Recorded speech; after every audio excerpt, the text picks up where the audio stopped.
What is up guys, it's your boy Wolf back with another 7 Deadly Sins Origins video. I've been busy for a week, I've been doing some things, but we are back now, we are back at it, we are back in the game. And in this video, we are looking at the Sector 2 of Timespace Junction. We're going to be going over the 3-star clear run that I got, we're going to be looking at the fight, things that you need to know, the team that I used, all of that jazz. Before we get into it, as always guys, your support really helps out a lot. It's what drives me to keep making content, and hopefully the more you guys keep enjoying it, the more it helps you, the more I'll keep making and the better I'll be at it. If my content helps you guys, or if you like the content I'm making, then take a moment to like the video, subscribe to the channel, and click on the notification bell so that you find out when a new video goes live. Let's start by talking about the fight. I hate this fight. Straight up. The Sector 2 fight, I hate it. It was the most annoying fight so far out of any content in the game. I don't hate it in the sense that it's bad content. It was good content overall, but it was just a very annoying fight. And all because of one guy, the Grey Demon. I hate the Grey Demon with a passion now. The Red Demon pretty much does all the same attack patterns as the normal field boss version that we know. Same kind of intervals between his patterns. I think there's maybe one attack that was kind of new to me, but honestly the only reason why we probably haven't seen that, or I haven't seen that on the field boss, is because the field boss version is way too easy to kill. You can kind of one-shot that once, so you don't give him enough time to get all his mechanics out. The Grey Demon kind of does have the same mechanics, but the annoying thing is that you have to be so frame perfect with dodges and so quick and fast-paced with your switches and your tags and timing your ults for iframes, because half the time he spends in the air. He starts the fight in the air, he spends a lot of the time in the air, so you can't really reliably damage him at that time. And then when you do get the stun on the Red Demon and the Grey Demon finally does land for you to hit him, he just goes berserk, just starts spamming attacks, just left and right, and if you get hit, you basically get one tapped. I mean, okay, not one tapped, but like 2 to 3 hits and you're done pretty much if you don't bring sustain. He hits so hard. I went through 35 of the max tier special HP recovery potions, like the new ones that came with version 1.2. I went through 35 of those trying to get the 3-star clear. I was stuck at 2 stars with a clear of 3 minutes and 51 seconds for ages. I mean, the first time I even cleared it, it took me ages to clear it. I finally cleared it with like a clear of like 4 minutes and 10 seconds or something. I got that down to 3 minutes 51. And after that, I was kind of stuck there for ages until I finally got the 3-star clear that I wanted, that we're going to look at in this video. But I still wouldn't even necessarily call it the cleanest of runs. And it wasn't like, I've seen some videos, some people have managed to get some pretty good runs of like 2 minutes and a bit. Or I know that Sora had a video where he managed to get even a 1 minute 16-second run or something. Mine wasn't the cleanest of runs. And that's why this video isn't really in the form of a guide. I don't want to tell you guys this is the best team, this is how you do the fight, if I can't clearly showcase those things with confidence. I can't tell you for sure that this is the best team, and I can't showcase a clean version of the fight where I can say definitively this is how you do it, this is how you tackle it. And that's why this isn't a guide. So it's going to be more of a commentary. We're going to be looking at the team I used, how I built them, what I was using. We're going to look at the fight, look at some of the mechanics. I will give a few pointers here and there and a few tips that I think will help. But overall, we'll be looking at how I managed to get my 3-star clear and what team I used to make that happen.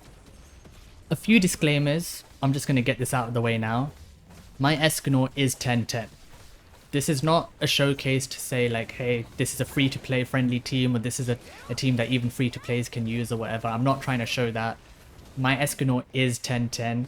I still, despite him being 10-10, I still feel like from P5 to P10, the only real major difference maker is actually P8, which is the generic like attack, defense, HP boost. I don't think you really need the others to actually boost what he does in that fight. But like, let's get it out of the way that yes, my Escanor is P10. It is a bit of a wailed out Escanor, although honestly I didn't even really wail out too much with Escanor. As I showed you guys in one of my earlier videos, in 160 pulls, I managed to get my Escanor to 910, and then I kind of hoarded a few star fragments and then decided to just take a gamble anyway.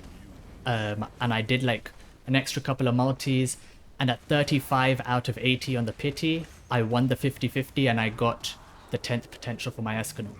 So yes, he is 10-10. Yes, you can do this at P4 or P5 because there are videos out there that showcase how you can do this with a more free-to-play version of a team. But that's not what this video is. I just want to make that clear so that you guys aren't hitting me in the comments with, oh, but his Escanor is 10-10, etc. I also did spend this week leading up to this clear building Jericho. Well, not the whole week. I was kind of busy for the whole week, but I spent the last like 2-ish days kind of getting my Jericho and then building her up. I haven't built her up completely, but as you can see, I got her level 50 maxed out Skyborn Gale dual swords. I had to like limit break, I had to craft this to begin with, then upgrade it to 50, limit break it.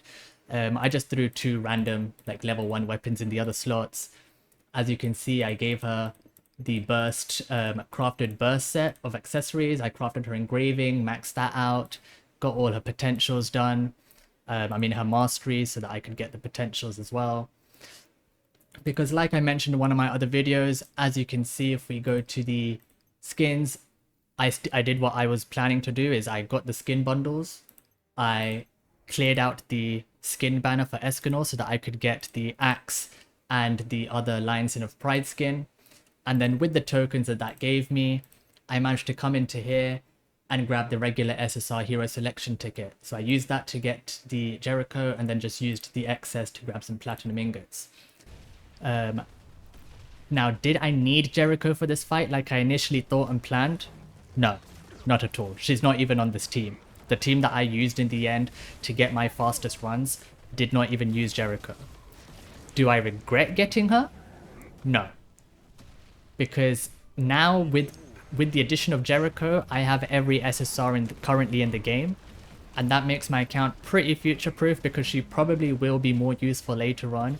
But I don't actually think you need Jericho for this fight at all. I know that some people did use Jericho. There are a lot of people who have the clears with Jericho and they use like the dual swords ice version of Manny. But me personally, I felt more comfortable doing this without Jericho. But that being said, let's look at the team. So this is the team that I used for my clear. I used, as you can see, obviously, Escanor with his Holy Greatsword was my main DPS. Well, I switched this back earlier, but obviously we used him with the Sufficient Arrogance engraving. So this is the one that's gonna help you stack up that defense reduction even more, and then obviously increases your holy damage against burned enemies. So this is what I was using. I had crit chance on this, and then I was using this with basically like a very crit damage focused accessory set. So we're using the Mad Minus 2-piece for the 15% crit damage, and then I've got this Arachne's Melody ring that has a crit damage roll on it, as well as crit chance that it rolls with automatically. So obviously this is what we're using on Escanor, along with the Black Flame Wings Greatsword. I haven't like limit broken mine or anything. I don't feel like these really need the limit break because it only just increases the numbers on here on the attack and crit chance boost. And with Escanor especially, you tend not to be activating burst with Escanor. Like in this fight, obviously we're not activating a burst at all, but even in fights where you do activate a burst, Escanor is usually not the one activating it, so this passive tends to get wasted a lot.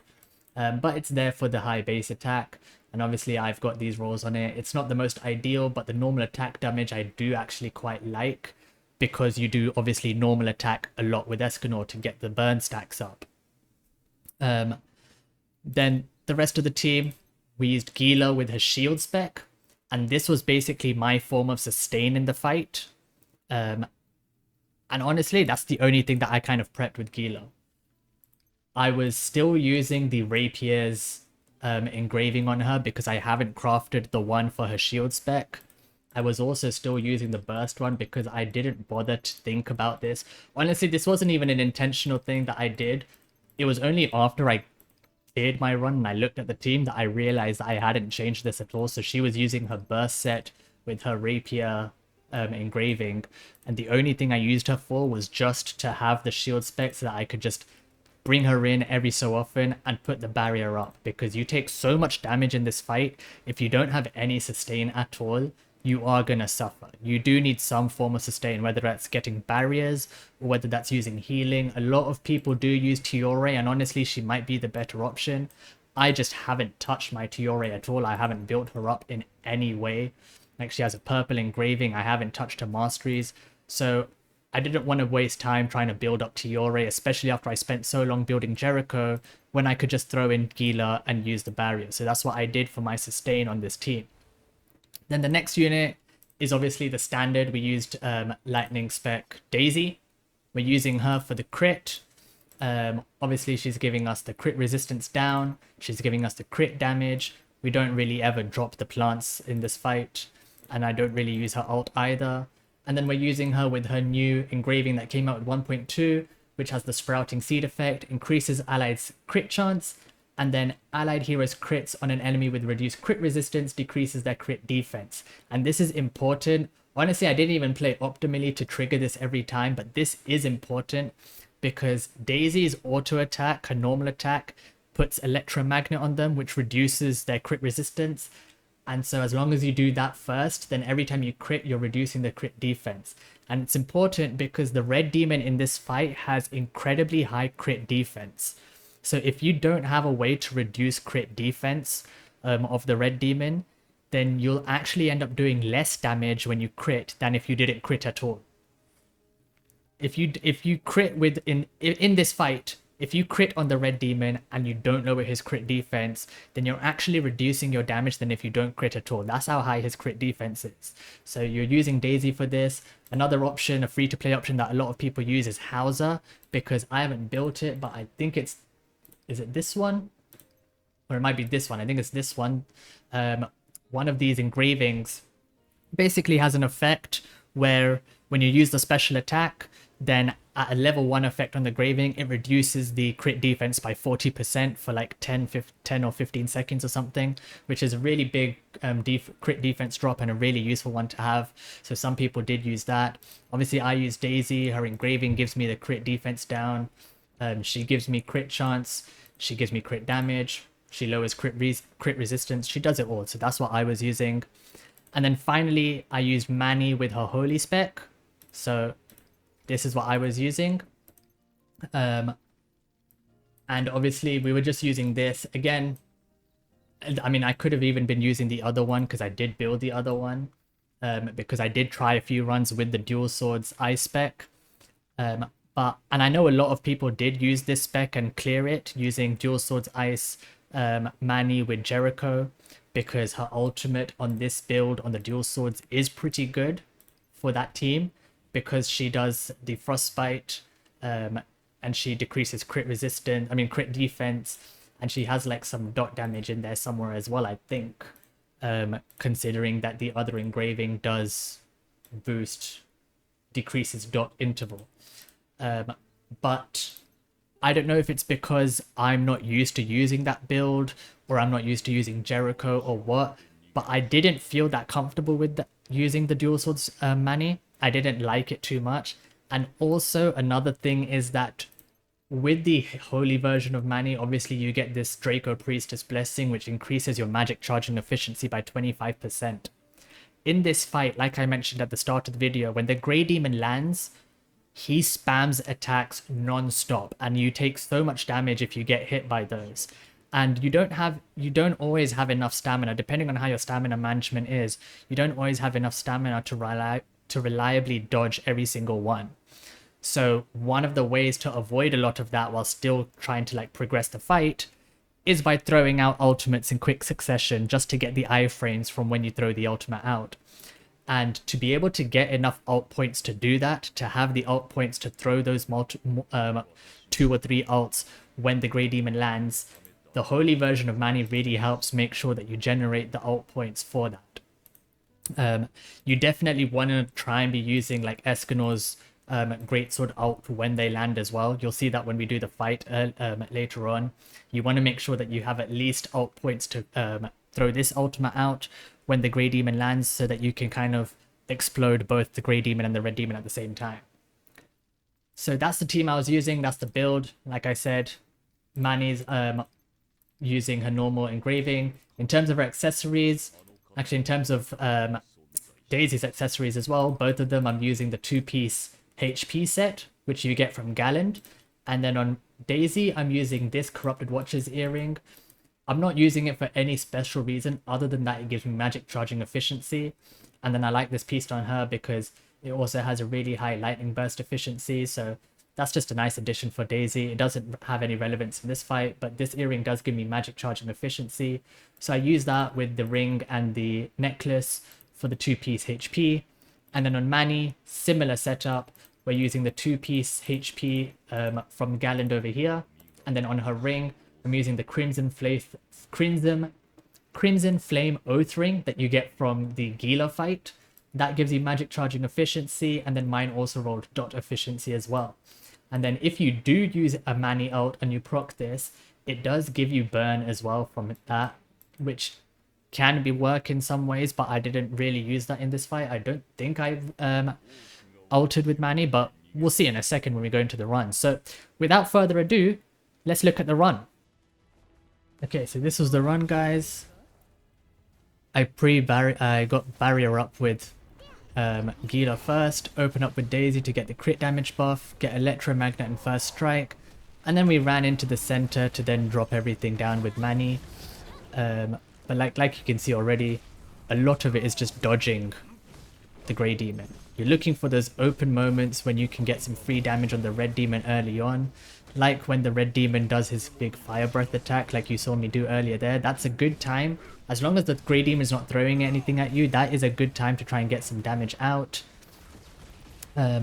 Obviously this one you kind of want to run around the edge as well outside of the center, because if you do walk back on those... here we go. Look at that, it's just non-stop. I throw out an ult to try and dodge these attacks. He's throwing out his lasers, he's throwing out his foot slam, claws, strikes, jumps, all of it. It's just non-stop. So then here we go, we throw another ult. And watch how I'm specifically kind of looping around the Red Demon, because I want the Grey Demon to kind of stand on top of the Red Demon, because that way I can kind of hit them both. I can cleave them both at the same time, and that's how you can see that both of their HP is hitting 50% at roughly the same time. Both of them has defense reduction stacks, burn stacks on them. I wanna, when Grey Demon does land, you wanna try and be positioning yourself so that the Grey Demon kind of lands on top of the Red Demon, so that you can kind of cleave them both down at the same time. But like I was saying earlier, when the Red Demon does do his attack where he shoots the big fire pillars at you 4 times, you want to keep those out of the center, because you want to stay in the center for the fight. The center is where you want to be, because that's where you want to kind of make the Grey Demon land on top of the Red Demon. But if you do end up walking on top of those fire circles, you will end up taking damage from them. They do damage if you stand on them.